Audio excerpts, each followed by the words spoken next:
I'm Sharon Kreider, and I'm with Western CP. I'm in beautiful downtown Bozeman, Montana, and it's 73 degrees. And today we're doing some questions and answers. I have the questions for Doug Stives. Doug Stives is an accounting professor at Monmouth University in New Jersey, and he's here to share some wisdom. Now, some of our viewers know you, Doug, because they've been to various resorts where you have entertained and informed them on on our tax law update. And I know last year that you and I argued over who got to go to Whitefish, Montana, next to Glacier National Park, and you won.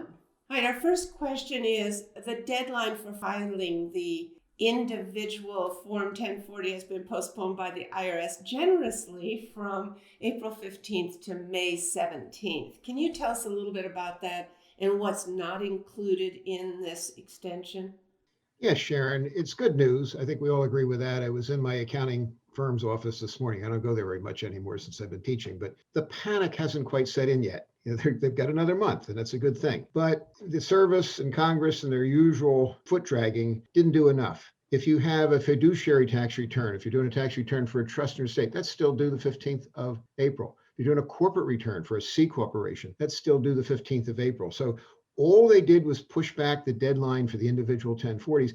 The other thing they did, which was kind of nasty, and even this morning, I read an article online that was talking about, believe it or not, some people in Congress pressuring to make this happen, to push back the due date for the first quarter's estimated taxes for 2021. The May 17th date is the postponed date for the 2020 tax returns, and any balance due that you owe will not accrue interest until after May 17th. But problem is, people like myself that have outside income beyond what I make at the school, is I have to get together my first quarter estimated tax by the 15th, which is coming up. It's less than 2 weeks away. So what am I doing? This is a very important point here, is if I goof off and I don't put any money in on April 15th, at the end of 2021, more likely than not, IRS is going to penalize me for making that first quarter payment late.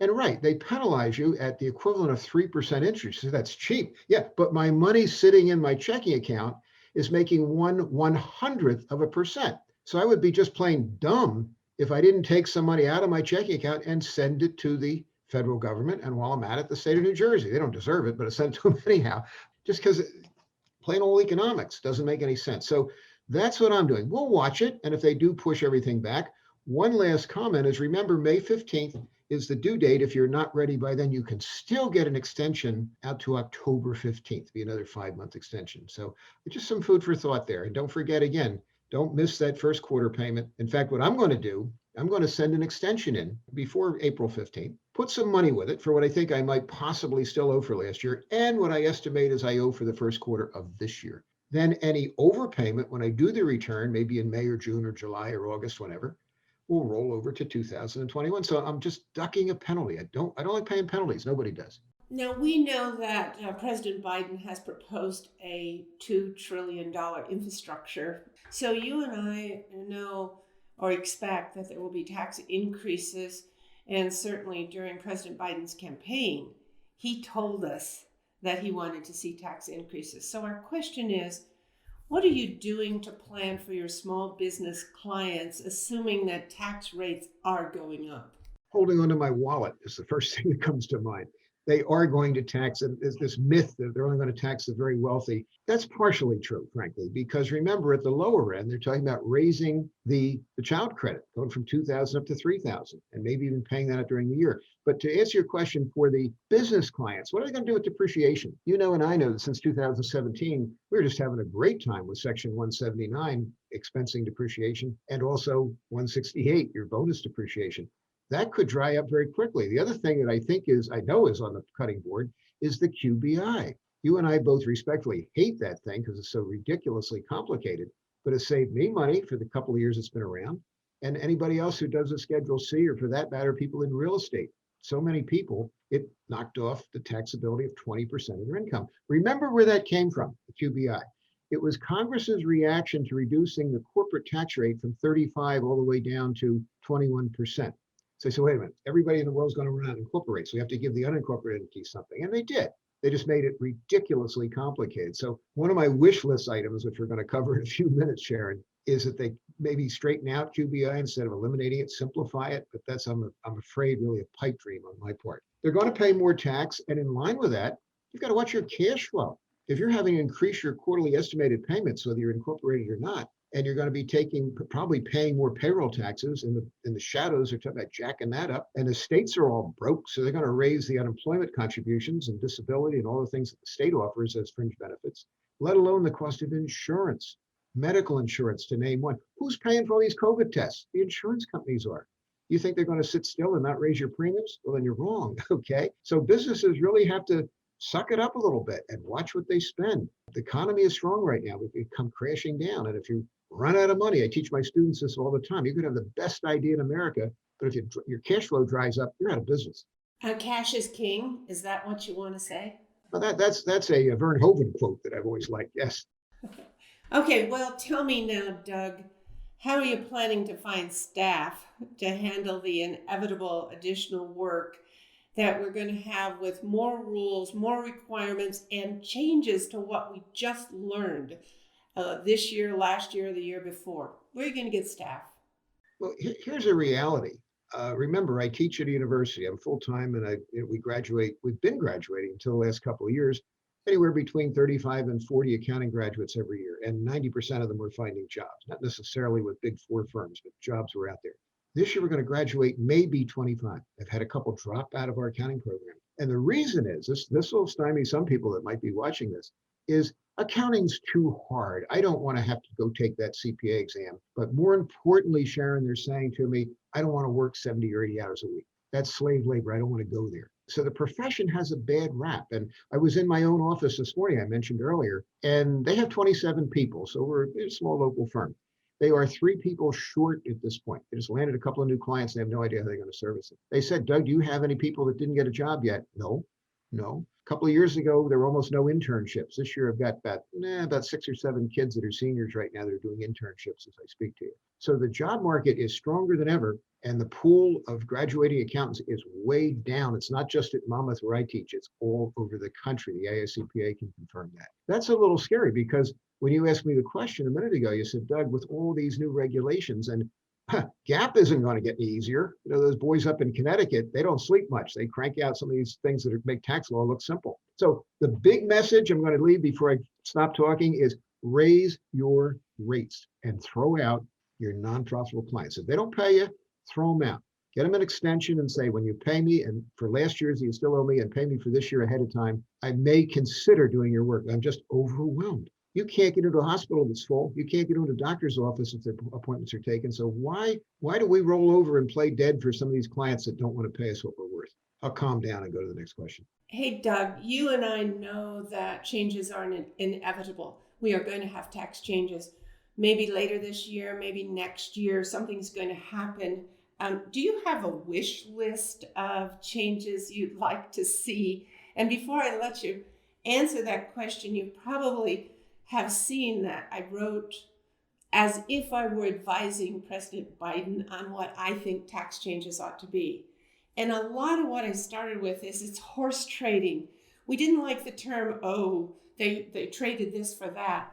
But when you lose the ability to trade, then we have a frozen Congress. But I think you and I have some ideas on maybe what would be good for the president to do, what might be good tax policy. So tell me your wish list. Okay, yes, I have a wish list, but before I give you those, I'm going to hide for a minute, is remember, nothing's going to happen right away. I've had people approach me, as you have, probably just in the last couple of weeks, or just since the president gave a speech, what was it, earlier this week. They said, well, when does that take effect? It's not even law yet. You know that, and I know that, but we want to make sure all of our viewers understand that. Remember when Trump came in 4 years ago, was going to reduce the tax. When did that legislation pass? December the 22nd, and it didn't take effect until the next year. Will the same thing happen this year?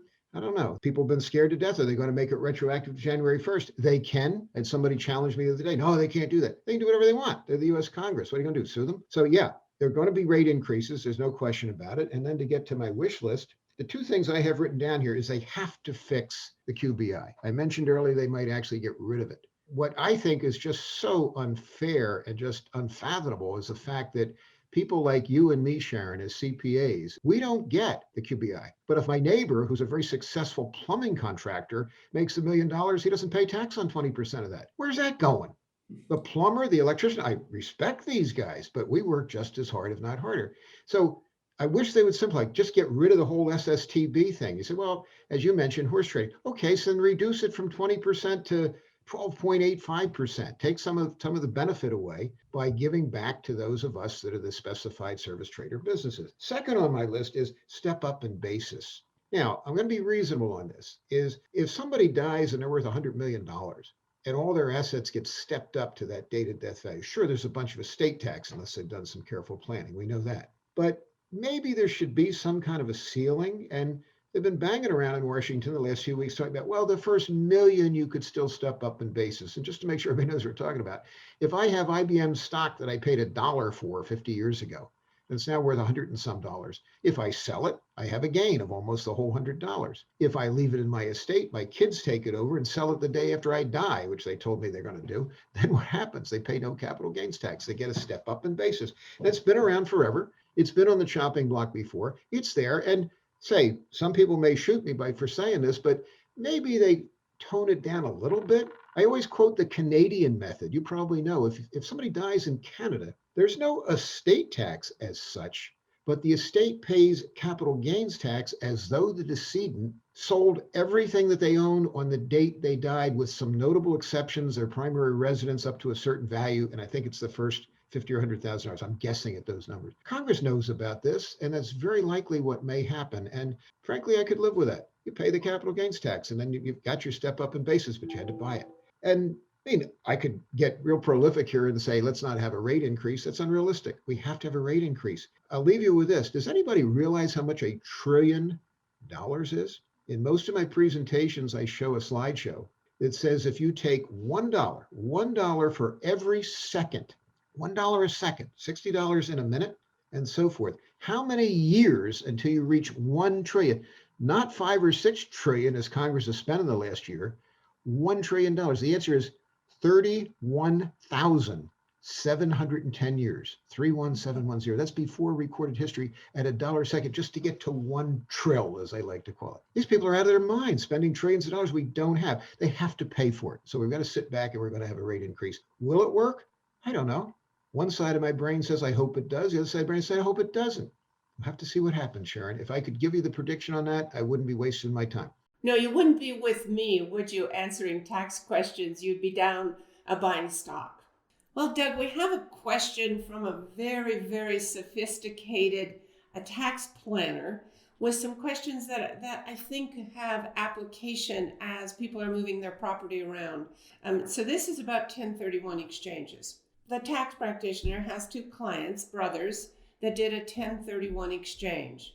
They own the original property in their individual names. They then sold the property and did a 1031 exchange with the proceeds from the sale.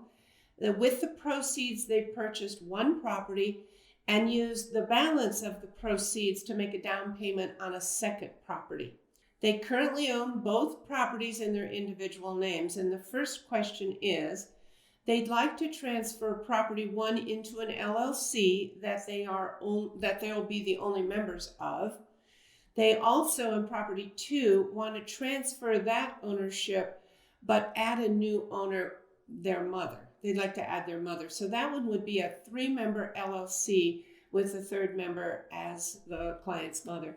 So the question is, first, they're going to switch property 1 from individual ownership into an LLC. Does that trigger any Section 1031 gain?